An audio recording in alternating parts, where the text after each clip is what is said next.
Salut les terriens, bienvenue pour votre journal de l'espace où on fait le tour de tout ce qu'il s'est passé cette semaine au-dessus de nos têtes. Mais avant toute chose, cette semaine sur Terre, c'est aussi et surtout le Black Friday chez Novium qui sponsorise l'émission d'aujourd'hui. Souvenez-vous, en début d'année dernière, on découvrait ensemble les Overpen Interstellar et Future de Novium, des produits haut de gamme inspirés de la conquête spatiale qui semblent défier la gravité. Eh bien j'ai grand plaisir à vous les présenter une nouvelle fois aujourd'hui. La première chose que je peux vous dire, c'est que ça fait ultra classe sur un bureau, leur finition est juste impeccable, c'est un véritable plaisir d'écrire avec, et je vais me répéter, mais cette sensation quand on les remet sur leur support, elle est juste géniale, on a l'impression de traverser un champ de force, c'est vraiment hyper agréable. Pour ceux qui découvrent les Overpen, vous avez bien sûr plusieurs modèles avec des pointes à billes ou des versions plumes, des finitions en or 18 carats, disponibles en différentes couleurs. Vous avez aussi l'édition premium du Interstellar avec un véritable éclat de météorite incrusté, ça c'est un must pour tous les fans de spatial, ou encore ce superbe coffret cadeau premium que j'ai reçu et qui fait super plaisir. Bon, vous aurez compris que je suis vraiment fan des Overpen de Novium, une combinaison parfaite entre l'art, la technologie et l'exploration spatiale que je vous laisse découvrir sur leur site. Ce stylo haut de gamme, ça peut être une superbe idée pour vous faire plaisir ou pour offrir, puisque Novium propose les plus grosses promotions de l'année à l'occasion du Black Friday, c'est 20% de réduction avec le code JDE jusqu'au 3 décembre. Merci Novium pour cette sponsor avec ces Overpen que j'adore, et allez maintenant les terriens, allons voir ce qu'il s'est passé au-dessus de nos têtes cette semaine.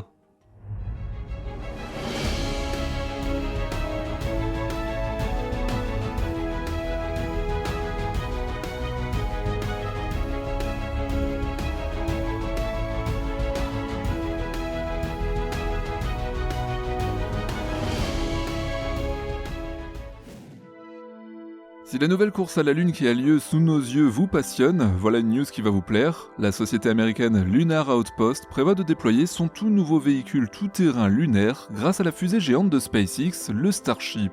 Ce rover, conçu pour le programme Artemis de la NASA, a pour ambition de révolutionner la mobilité sur la Lune, et vous allez voir que cet engin n'a plus rien à voir avec la Jeep lunaire des missions Apollo. Il pourra transporter des astronautes sur des distances bien plus grandes, mais ce n'est pas tout, ce nouveau véhicule, baptisé LTV pour Lunar Terrain Vehicle, pourra naviguer sur des terrains accidentés et extrêmes de la surface lunaire, une condition indispensable si l'on veut explorer notre satellite naturel. Pour le concevoir, Lunar Outpost n'est pas seul, la petite société s'est associée à plusieurs géants de l'industrie spatiale et automobile, Lockheed Martin, General Motors et Goodyear. Lockheed Martin apporte son expertise en exploration spatiale, tandis que General Motors fournit des technologies de batteries électriques avancées, et enfin Goodyear développe des pneus adaptés aux conditions lunaires, une technologie directement héritée de l'époque des missions Apollo.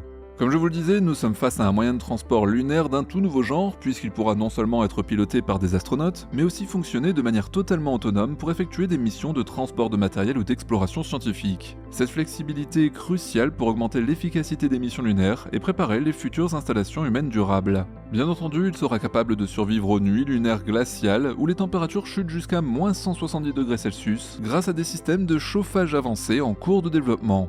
Bon, avoir un véhicule autonome c'est très bien, mais encore faut-il qu'il puisse servir à quelque chose. Pour ça, ce sera un véritable couteau suisse. Techniquement, c'est ce que l'on appelle une plateforme reconfigurable. Il permettra soit d'installer des équipements scientifiques ou exploiter les ressources lunaires. Par exemple, il disposera d'un bras robotique sophistiqué développé par MDA Space, permettant des manipulations précises sur la surface. Ces innovations ne sont pas là par hasard, elles s'inscrivent dans une vision à long terme de la NASA, créer un écosystème économique lunaire viable et réduire la dépendance aux ressources terrestres qui coûtent extrêmement cher à transporter sur place. Si tout cela devient possible, c'est bien évidemment dans l'optique de l'utilisation d'un Starship cargo lunaire, une solution qui va devenir de plus en plus indispensable pour envisager de s'installer durablement sur notre satellite naturel en maîtrisant les coûts. Il faut bien avoir conscience que la quantité de matériel à envoyer sera énorme et le SLS va vite devenir hors de prix face à un Starship opérationnel dont SpaceX annonce 2 vols par mois. Ce n'est d'ailleurs pas un hasard si des rumeurs se propagent actuellement concernant l'abandon pur et simple du SLS dans les prochaines années. Il est vrai qu'avec Elon Musk à la tête d'un ministère chargé de gérer l'efficacité gouvernementale, le problème de garder le SLS se pose très logiquement, même si pour le coup on serait devant des prises illégales d'intérêt assez flagrantes. En tout cas, je ne sais pas ce que vous en pensez les terriens, mais pour moi, cette nouvelle conquête lunaire s'annonce vraiment passionnante.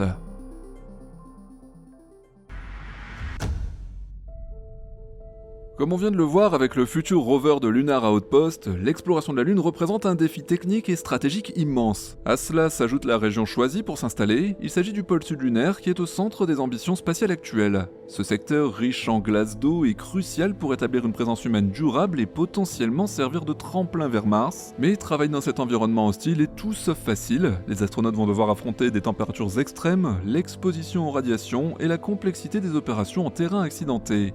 Face à ces obstacles, le risque d'accident doit être envisagé sérieusement, et c'est pour ça que la NASA vient de lancer un appel pour développer des solutions innovantes de sauvetage et de secours lunaire.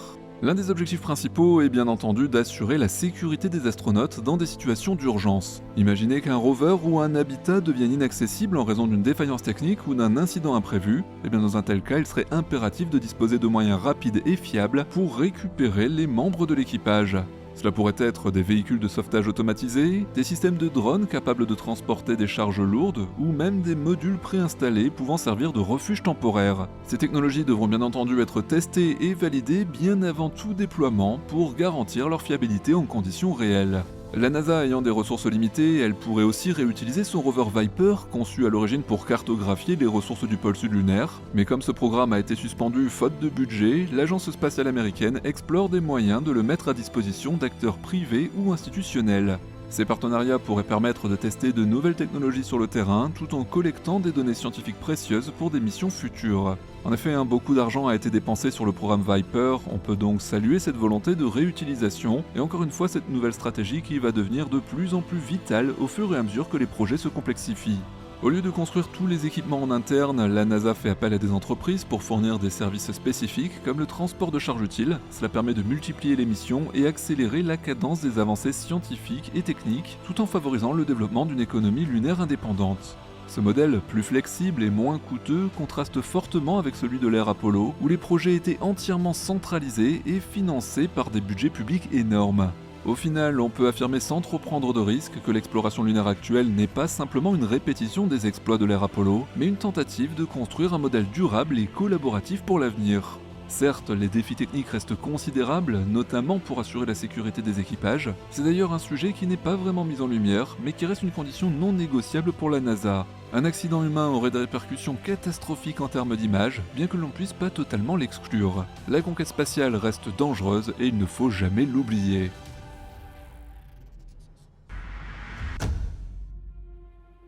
Allez les terriens, on continue dans notre exploration du système solaire, et cette fois on va aller beaucoup plus loin que la Lune pour s'aventurer sous les océans extraterrestres. Imaginez des robots miniatures conçus pour explorer les profondeurs d'océans cachés sous d'épaisses couches de glace. Eh bien c'est exactement ce que prépare la NASA avec des prototypes de micro-robots nageurs. Leur mission est de détecter des signes de vie sur des lunes comme Europe autour de Jupiter ou Encelade près de Saturne.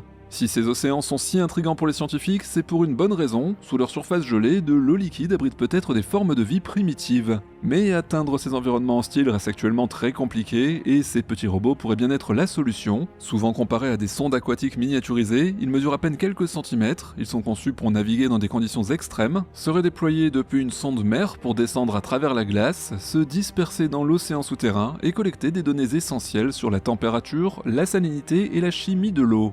Ce concept avancé repose sur une technologie de pointe basée sur l'IA, car ces robots doivent être autonomes, sans lien direct avec la Terre, et doivent survivre à des températures glaciales, des pressions colossales et une obscurité totale. Un environnement bien sympathique comme vous pouvez le voir, qui rend leur mission encore plus difficile. Leur petite taille est par contre un énorme atout, ils peuvent se faufiler dans des fissures minuscules, là où des sondes plus grandes ne pourraient jamais passer. Mais la vraie prouesse technologique, c'est leur capacité à travailler en essaim. Comme des abeilles, ces robots collaborent, partageant des informations pour cartographier l'environnement et identifier d'éventuels indices biologiques. Cela multiplie les chances de découvrir des molécules organiques ou même des formes de vie simples, similaires à celles des premières étapes de la vie sur Terre. La NASA prévoit dans un premier temps de tester ces robots dans des environnements terrestres similaires, comme sous les glaces de l'Antarctique, où les conditions rappellent celles des lunes glacées.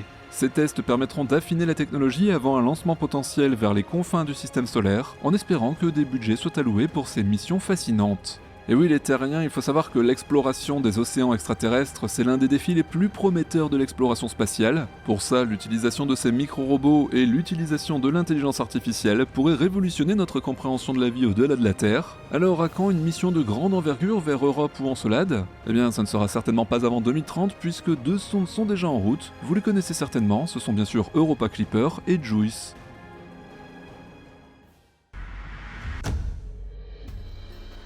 Dans notre univers, je ne vais pas vous surprendre si je vous dis qu'il subsiste encore de nombreux mystères, la matière noire, les trous noirs, l'énergie noire et bien d'autres encore non résolus. Il y en a pourtant un qui nous concerne directement puisqu'on va parler de notre propre existence. Saviez-vous que la vie sur Terre possède une particularité très étrange? Elle est droitière.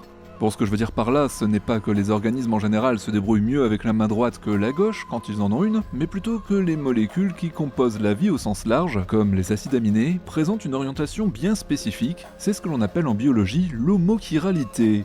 Le plus étonnant dans tout ça, c'est que la réponse à ce phénomène pourrait venir du fin fond du cosmos, avec une hypothèse fascinante annoncée par des chercheurs de la NASA et publiée dans la revue Nature Communication le 12 septembre.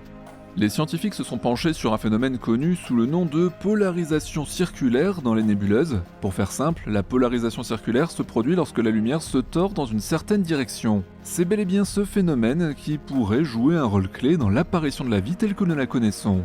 Les astronomes biologistes ont étudié la nébuleuse d'Orion, l'une des régions de formation d'étoiles les plus proches de nous, et c'est dans cette nébuleuse qu'ils ont découvert des zones de forte polarisation circulaire. Pour bien se rendre compte de ce que cela représente, il faut imaginer une région 400 fois plus grande que notre système solaire, baignée dans cette lumière bien particulière. Et bien c'est cette lumière qui pourrait avoir influencé la formation des premières molécules organiques, les orientant toutes de la même façon. Bon, maintenant que je vous ai expliqué le principal, vous vous demandez peut-être, mais quel est le rapport avec la vie terrestre? Eh bien il est tout à fait possible, pour ne pas dire très probable, que notre système solaire ait été formé dans un environnement similaire à celui de la nébuleuse d'Orion. Les météorites, enrichis de molécules chirales alignées par cette lumière spatiale, auraient ensuite apporté ces briques de vie sur notre planète. Quand on y réfléchit bien, c'est une idée simple mais vertigineuse. La main invisible qui a façonné la vie serait celle des étoiles. Voilà une découverte qui aurait plu à notre regretté Hubert Reeves. Mais cette découverte n'est que le début, les scientifiques cherchent encore à comprendre précisément comment cette lumière influence la matière, puisque mieux comprendre ce mécanisme ouvrirait des perspectives énormes. Si nous découvrons demain que d'autres systèmes planétaires sont baignés dans des environnements similaires, ils pourraient abriter des formes de vie semblables à la nôtre. La vie telle que nous la connaissons deviendrait alors en quelque sorte universelle. Les terriens, j'espère que vous avez pensé au pouce de YouTube pour cette vidéo. J'en profite pour vous rappeler qu'elle était sponsorisée pour le Black Friday par Novium avec leur super Buzzover Pen. Pour profiter de la remise de 20%, vous avez le lien dans la description avec le code JDE lors de votre commande. On se retrouve très vite sur la chaîne, prenez bien soin de vous. Ciao les terriens.